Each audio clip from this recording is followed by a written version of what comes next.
Hello, नमस्कार दोस्तों। हमारे जीके गुरु टेक्स्ट चैनल में आपका स्वागत है।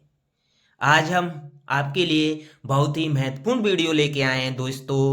बहुत ही महत्वपूर्ण वीडियो है जो चतुर्थ श्रेणी कर्मचारी भर्ती परीक्षा में डीवी के लिए क्वालिफाई हुए हैं उन विद्यार्थियों के लिए बहुत ही महत्वपूर्ण वीडियो है। तो मैं आशा करता हूँ आप बहुत ही खुश होंगे और आप बहुत ही अच्छे होंगे। तो आज हम इस क्लास में हम इस वीडियो में आपके लिए जो फोर्थ ग्रेड चतुर्थ श्रेणी कर्मचारी में डीवी के लिए जो स्टूडेंट क्वालिफाई हुए हैं उनके लिए स्क्रूटनी फॉर्म के बारे में जानकारी लेके आए हैं। तो स्क्रूटनी फॉर्म है दोस्तों, क्या है, कैसे भरना है और इसमें क्या क्या आपको दस्तावेज लगाने हैं, क्या क्या डॉक्यूमेंट आपको संलग्न करने हैं, क्या लगाने हैं, कैसे भरना है, वो संपूर्ण जानकारी हम इस क्लास में देने वाले हैं। जी हाँ दोस्तों, इस फॉर्म की आप पीडीएफ या इस नमूना पत्र को आप डाउनलोड करना चाहते हैं तो इस स्क्रूटनी फॉर्म को आप हमारे टेलीग्राम चैनल से डाउनलोड कर सकते हैं। वीडियो के डिस्क्रिप्शन में हमने टेलीग्राम चैनल की लिंक डाल रखी है दोस्तों, वहां से आपको टेलीग्राम चैनल को ज्वाइन करके आप स्क्रूटनी फॉर्म को डाउनलोड कर सकते हैं जो आपको डीवी से पहले, डॉक्यूमेंट वेरिफिकेशन से पहले आपको स्क्रूटनी फॉर्म भरना होगा। तो आज की वीडियो को शुरू करते हैं। आज की वीडियो को शुरू करते हैं उससे पहले हम आपसे रिक्वेस्ट कर रहे हैं, प्लीज वीडियो को लाइक करें और अधिक से अधिक शेयर भी करें। हम संपूर्ण जानकारी देने वाले हैं। सबसे पहले आपका आवेदन पत्र के साथ सचिव राजस्थान कर्मचारी चयन बोर्ड के नाम पर 100 रुपये का पोस्टल ऑर्डर अवश्य लगाएं। हाँ जी दोस्तों, जी हाँ दोस्तों, पोस्टल ऑर्डर अवश्य मांगा है। आपको पोस्टल ऑर्डर लगाना है 100 रुपये का स्टाम्प पर। 100 रुपये का पोस्टल ऑर्डर मांगा है, ये भी आपको लगाना है। आगे चलते हैं। आगे दे रखा है आवेदक का हस्ताक्षर युक्त नवीनतम फोटो। हाँ जी दोस्तों, आपको यहाँ अपना जो आवेदन किया था उस समय जो फोटो लगाया था, नवीनतम फोटो हस्ताक्षर युक्त लगाना है आपको, जिस व्यक्ति का आवेदक है उसको। आगे चलते हैं। आगे है आपका रोल नंबर। आपको जो प्रवेश पत्र में, एडमिट कार्ड में जो रोल नंबर दे रखा है वो यहाँ फिल करना है। आगे है आपका आवेदन पत्र क्रमांक। आवेदन पत्र क्रमांक आपको ऑनलाइन फॉर्म भरते समय मिला होगा, एप्लीकेशन फॉर्म होता है दोस्तों, वो आपको यहाँ फिल करना है। उसके बाद आपका जो मेरिट क्रमांक है, परिणाम जारी हुआ था दोस्तों, उसमें मेरिट दे रखी है, वो मेरिट क्रमांक आपको यहाँ फिल करना है। आगे आपका पोजीशन नंबर, ऑर्डर नंबर, तो आपको वो चीज लगा देनी है। आगे है आपका विज्ञापन संख्या। तो विज्ञापन संख्या दोस्तों आपको विज्ञप्ति में मिली होगी, जब विज्ञप्ति निकली थी उस समय आपको विज्ञापन संख्या मिली होगी, तो उस विज्ञापन संख्या को आपको यहाँ फिल करना है। पद कोड और क्रम संख्या आपको विज्ञप्ति में ही मिलेगी। पद का नाम आपको विज्ञप्ति में मिल जाएगा, वो आपको चीज यहाँ भरनी है। पद का नाम, विभाग का नाम भी यहाँ आपको फिल करना है। ऊपर दे रखा है दोस्तों कार्यालय प्रविष्टि। तो यह आपको नहीं भरना है दोस्तों, यह ऑफिस कार्यालय, ऑफिस के लिए है, कार्यालय के लिए है, यह आपको नहीं भरना है, खाली छोड़ देना है। इसमें है आवेदन की प्राप्ति तिथि की, वो आपको खाली छोड़ देनी है। प्राप्ति क्रमांक, वो भी आपको खाली छोड़ देना है। जी हाँ दोस्तों, जिन भाइयों ने अभी तक हमारी वीडियो को लाइक नहीं किया है उनसे प्लीज रिक्वेस्ट है, वीडियो को लाइक जरूर करें। आगे चलते हैं। आगे दे रखा है दोस्तों आरक्षण वर्ग। क्या दे रखा है आगे? आरक्षण वर्ग दे रखा है, तो जिसमें आपको आरक्षण है, कौन सी कैटेगरी से है, वो चीज आपको टिक करनी है।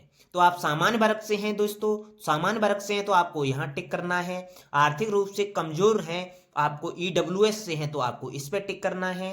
और अन्य पिछड़ा वर्ग से हैं, ओबीसी से हैं तो आपको यहाँ टिक करना है। जाति पिछड़ा वर्ग है तो इसमें टिक करना है। अनुसूचित जाति से हैं तो आपको इस पर टिक करना है। अनुसूचित जनजाति से हैं तो आपको इस पर टिक करना है। और जनजातीय क्षेत्र से हैं, आपको SC ST से हैं तो आपको इन पर टिक करना है। अगर आप 12 जिले की किशनगंज साबाद तहसील के शहरिया जनजाति से हैं तो आपको इस पर टिक करना है। जी हाँ दोस्तों, आगे चलते हैं। आगे है आपका मूल निवास जन्म स्थान। अब मूल निवास जन्म स्थान है दोस्तों, आपका जन्म कहाँ हुआ था, किस राज्य में हुआ था, वो चीज आपको फिल करनी है। तो आपका है मूल निवास किस राज्य में हुआ था वो राज्य का नाम लिखना है दोस्तों। जैसे राजस्थान है तो राजस्थान लिखना है, अन्य में हुआ तो अन्य स्थान लिखना है। जिले का नाम लिखना है, जैसे जैसलमेर, बीकानेर, बाड़मेर, धौलपुर, ऐसी चीज जिले का भी नाम लिखना है। इसे तहसील का नाम, जैसे बसेड़ी है, आपकी जो भी तहसील दे रखी है वो तहसील आपको लिखनी है। अन्य टिप्पणी भी आपको इसमें फिल कर देनी है। आगे आपका जन्म स्थान, अगर आपका जन्म किसी दूसरे राज्य में हुआ है तो उस राज्य का नाम लिखना है, नहीं तो आप अपने राज्य का ही नाम लिख सकते हैं। फिर उसमें जिला लिखना है, तहसील लिखनी है और अन्य टिप्पणी भी देनी है। आगे चलते हैं तो आगे है आपका अतिरिक्त श्रेणी, विशेष श्रेणी।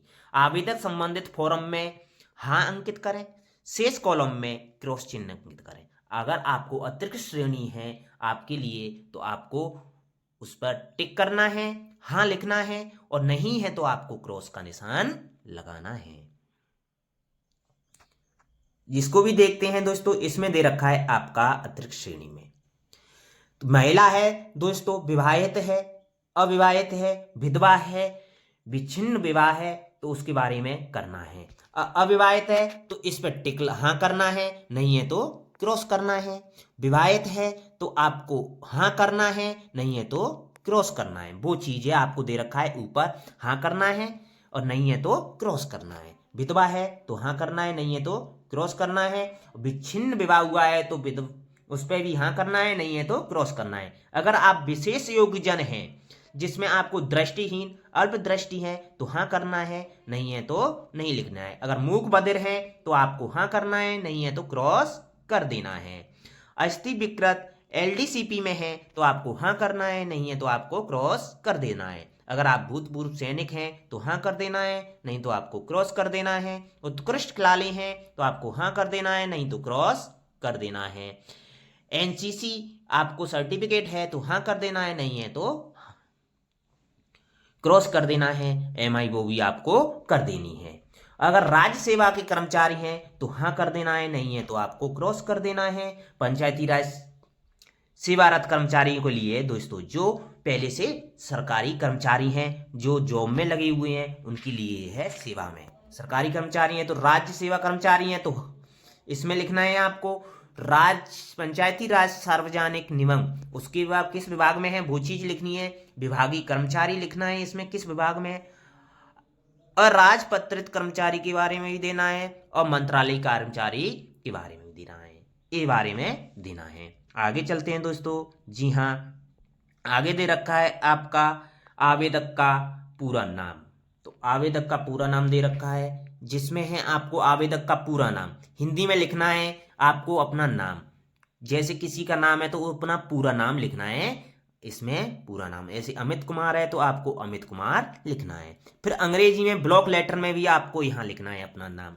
फिर उसके बाद आपका पिताजी का नाम लिखना है, उसके बाद माताजी का नाम लिखना है। फिर आवेदक की जन्म तिथि दे रखी है आपकी, जैसे 1/1/2018 तो आपको 1/1/2018, 2000 आपकी जितनी भी दे रखी है वो चीज आपको इसमें जन्म तिथि लिखनी है। और विज्ञप्ति में निर्धारित तिथि को आयु कितनी थी आपकी, विज्ञप्ति में दे रखी है दोस्तों, कब मांगी है, 1/1/2025 को मांगी है या 2026 को मांगी है, उसके हिसाब से आप निकाल लेना। वो आपको लिखना है कितने वर्ष हैं, कितने माह हैं और कितने दिन है, वो चीज आपको यहाँ फिल करनी है।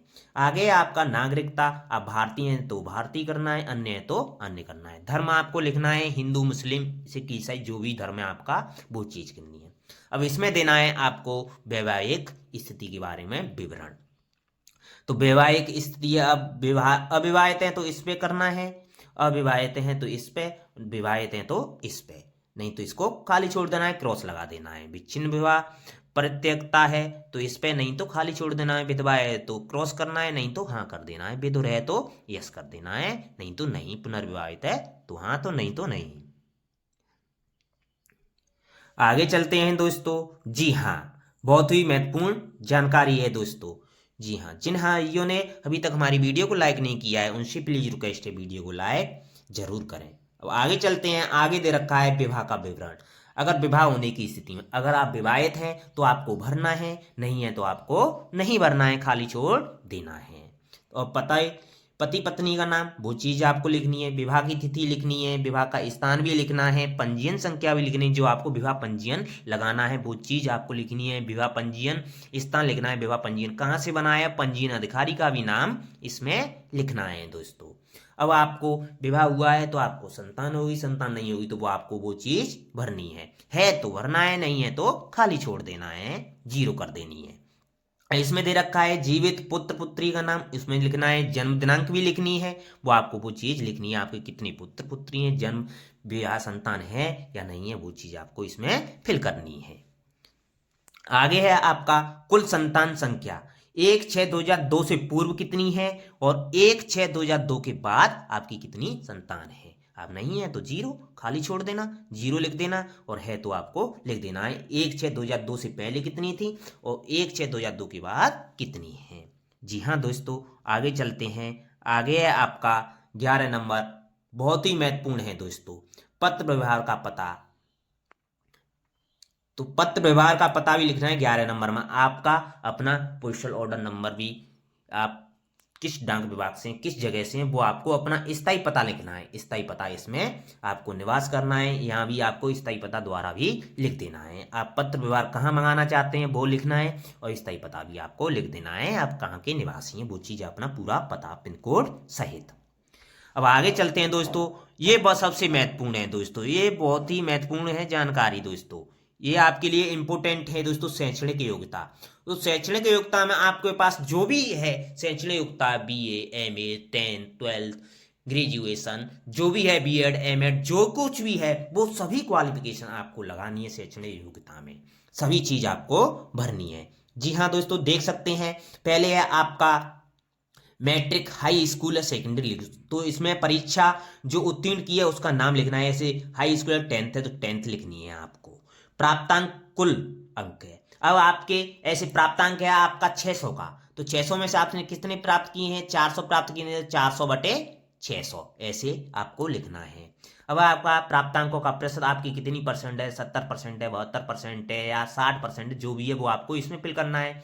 अब श्रेणियां, ग्रेड आपकी कौन सी ग्रेड है, फर्स्ट ग्रेड, सेकंड ग्रेड से थर्ड, आपको इसमें वो चीज फिल करनी है। अब किस वर्ष में 10th की है वो चीज लिखनी है, इसमें आपकी विषय भी लिखनी है, ऐच्छिक विषय कौन कौन सी है, कोर्स की अवधि लिखनी है, आपको 1 साल में कोर्स होता है। रोल नंबर आपको वहां से मिल जाएगा, रोल नंबर भी लिख लेना है।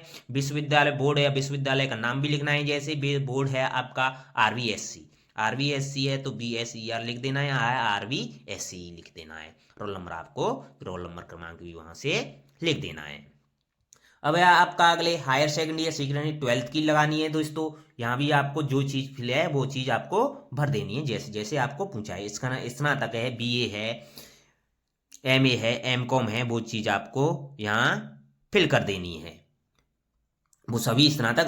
RSCIT है तो आपको RSCIT जरूर लगानी, कंप्यूटर डिप्लोमा आपको लगाना है।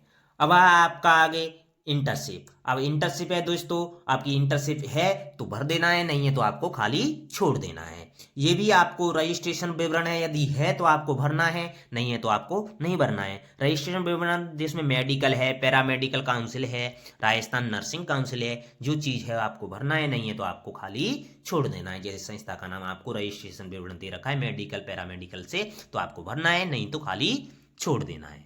जी हाँ दोस्तों, अब आगे चलते हैं। उससे पहले हम आपसे रिक्वेस्ट कर रहे हैं, जिन भाइयों ने अभी तक हमारी वीडियो को लाइक नहीं किया है उनसे प्लीज रिक्वेस्ट है, वीडियो को लाइक जरूर करें।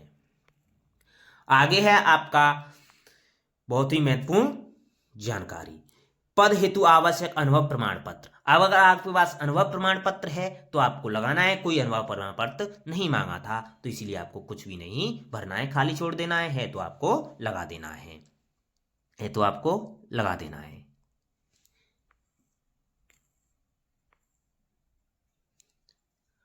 अब आगे है आपका महत्वपूर्ण अतिरिक्त विस्तृत सूचना, यदि आपने पूर्व की सूचना क्रम संख्या 15 में भिन्न भी कार्य किया है या कार्यरत हैं या उसको पूरा विवरण लिखें, जो भी है आपको वो पूरी चीज लिखनी है। आपको पहले से सरकारी नौकरी है, छोड़े हैं, स्थायी हैं, वो चीज आपको सब चीज लिखनी है, वो सब चीज आपको यहाँ फिल करनी है। आप सरकारी कर्मचारी हैं तो, नहीं तो खाली छोड़ देना है।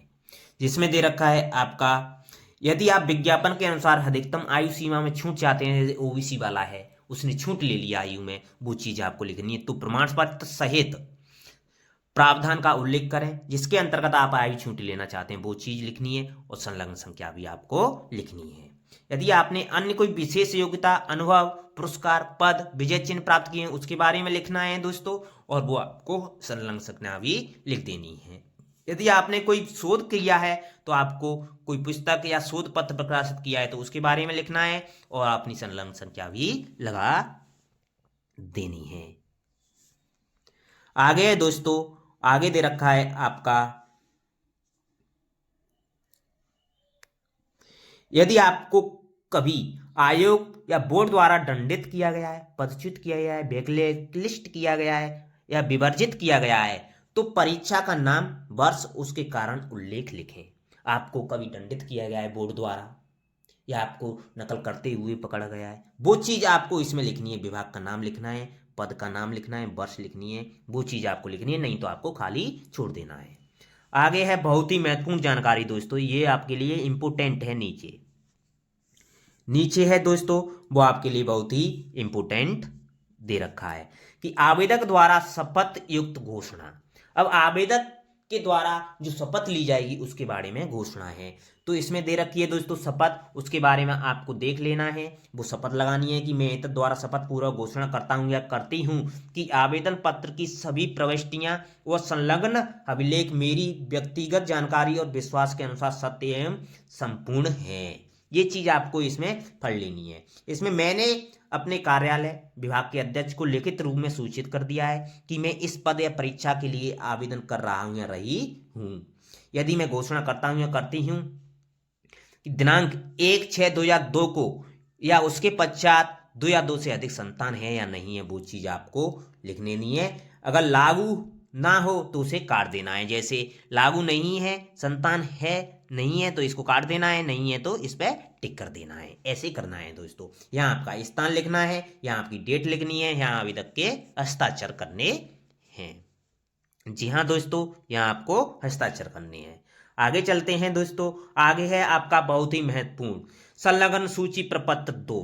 इतना इंपोर्टेंट है, बहुत ही इंपोर्टेंट है। आप जो भी डॉक्यूमेंट लगाएंगे उनके बारे में दे रखा है। ये बहुत ही इंपोर्टेंट है, ये जानकारी आपके लिए। तो इसमें दे रखा है आप जो भी डॉक्यूमेंट लगाएंगे उसमें संलग्न सूची प्रपत्र 2 है। तो इसमें दे रखा है संलग्न अभिलेख विवरण, तो स्व हस्ताक्षरित फोटो प्रति है, आपके स्वयं से हस्ताक्षरित की हुई आपको डॉक्यूमेंट लगाएंगे वो चीज है। तो अंक पत्र, matric, high school, secondary school, जारी क्रमांक, दिनांक दे रखी है दोस्तों, संलग्न संख्या आपको लिख देनी है 1, और आपको जारी कब किया गया था, मैट्रिक कब की थी 10वीं, उसके बारे में दिनांक भी लिख देनी है। उपाधि प्रमाण पत्र दोस्तों, जो भी उपाधि है दोस्तों पहले अलग अलग दी जाती थी, अब आपको एक ही साथ दिए जा रहे हैं अंक पत्र के साथ ही, तो आपको वही चीज लिखनी है, वो एक लगा देनी है संलग्न संख्या। ऐसे ही हायर सेकेंडरी 12th की लगानी है, जो उपाधि है वो लगा देनी है, बीए की स्नातक की लगा देनी है, उपाधि प्रमाण पत्र भी लगा देना है, एमए की लगा देनी है, एमकॉम जो भी है आपको वो सभी लगाते जाना है। वो संलग्न संख्या लिखते जानी है 1 2 3 ऐसे क्रम से आपको लगाते जाना है। जो भी डिप्लोमा RSCIT है, जो भी कागज हैं आपको वो लगा देना है। मूल निवास प्रमाण पत्र, EWS, जो भी प्रमाण पत्र आपको लगा देना है, और क्रम संख्या संलग्न संख्या भी लिख देनी है। जी हाँ दोस्तों, आगे आपका कार्यालय टिप्पणी। ये आपको नहीं बनना है, ये कार्यालय का काम है, ये कार्यालय भरेगा, वो ही आपको भर के देगा कि आवेदन पत्र में अंक की सूचना का संकलन अभिलेखों की प्रति के मिलान किया गया है और सही पाया गया है, निम्न की कमी पाई गई, यदि कमी है तो कमी का स्पष्ट विवरण लिखें। वो चीज आपको नहीं करनी है दोस्तों, ये कार्यालय के अनुसार ऑफिस करेगी। आगे चलते हैं दोस्तों, आगे है आपका शिक्षा संबंधी प्रमाण पत्र। आगे है प्रपत्र संख्या 3। अब शिक्षा संबंधी प्रमाण पत्र प्रपत्र संख्या 3, यदि जो अभ्यर्थी अपेक्षित शैक्षणिक अर्हता उत्तीर्ण नहीं है किंतु आवेदन की अंतिम तिथि का उसकी परीक्षा में सम्मिलित हुआ हो रहा है, अगर जो व्यक्ति 10th या जो कोई क्वालिफिकेशन दे रखी है दोस्तों उसमें पास नहीं है, फॉर्म भर दिया है उसने, तो उसके लिए है ये फॉर्म, ये आपके लिए नहीं है, इसको खाली छोड़ देना है, इसको खाली छोड़ देना है। या रिजल्ट के बाद उसका जो 4th ग्रेड का एग्जाम का रिजल्ट आया था उसके बाद आपका रिजल्ट आया है, तो आपको उसके बाद वो चीज भरनी है, इसको आपको छोड़ देना है खाली। आगे आपके लिए बहुत ही महत्वपूर्ण संख्या, अभ्यर्थी संचित चेकलिस्ट है दोस्तों। ये आपके लिए नहीं है दोस्तों, ये कार्यालय के हेतु है दोस्तों, ये आपको नहीं करना है, ये आपको छोड़ देना है। बता देता हूं, शैक्षणिक योग्यता है कि अभ्यर्थी की अनिवार्य शैक्षणिक योग्यता विज्ञप्ति में निर्धारित योग्यता के सर्वथा अनुरूप है या इससे भिन्न है किंतु समकक्ष है, सर्वथा अनुरूप, इससे भिन्न या कंची, वो भी टिक लगाना है, वो है जो पर टिक लगाना है, कार्यालय हेतु छोड़ देना है। आगे अभ्यर्थी आवेदन की अंतिम तिथि को अनिवार्य शैक्षणिक योग्यता प्राप्त था तथा उसके बाद प्राप्त किया, वो चीज लिखनी है दोस्तों, है तो है आवेदन, ये टिक आपको लगानी है वो चीज। अब आपको श्रेणी वर्ग भी दे रखा है, आप किस श्रेणी में है। अभ्यर्थी आवेदन प्रवेश पत्र पर अंकित अपनी श्रेणी में ही है या उससे भिन्न है, पहले उसी श्रेणी में था, बाद में उस श्रेणी में हो गया है, जो चीज है वो चीज आपको लगानी है। अनुभव प्रमाण पत्र है तो उसके बारे में लगाना है, आयु में छूट है तो उसके बारे में लगाना है श्रेणियों के अनुसार। जी हाँ दोस्तों, अगर आयु में छूट ली है तो उसके बारे में लिखना है, ये उसके बारे में दे रखा है, जो भी जानकारी है वो देख लेना। आगे चलते हैं दोस्तों। हाँ, आगे है आपके लिए महत्वपूर्ण परिनिरीक्षा प्रेक्षण, ये आपके लिए नहीं है दोस्तों। परिनिरीक्षा टिप्पणी ये आपके लिए नहीं है, ये कार्यालय हेतु उपयोगी है, वो चीज दे रखी है, ये आपके लिए नहीं है, कार्यालय हेतु है। आगे चलते हैं दोस्तों। जी हाँ, ये भी बहुत महत्वपूर्ण इंपोर्टेंट जानकारी है दोस्तों, ये आपका पुलिस वेरिफिकेशन, ये भी आपको लगाना है साथ में, पुलिस वेरिफिकेशन भी लगेगा, अटेंशन फॉर्म, ये भी पुलिस वेरिफिकेशन है दोस्तों, ये भरा जाएगा, पुलिस वेरिफिकेशन आपको लगेगा। यहाँ फोटो लगाना है आपको सिग्नेचर सहित, यहाँ आपको नेम लिखना है, जो भी आपका नाम है, सरनेम है, रोल नंबर है, मेरिट क्रमांक है, जो भी आपको लिखना है। फिर आपको प्रेजेंट एड्रेस लिख देना है, फिर आपको स्थायी पता भी लिख देना है, वो चीज़ है, आपको स्थायी पता पिन कोड सहित लिख देना है, ये होम एड्रेस है, स्थायी पता है।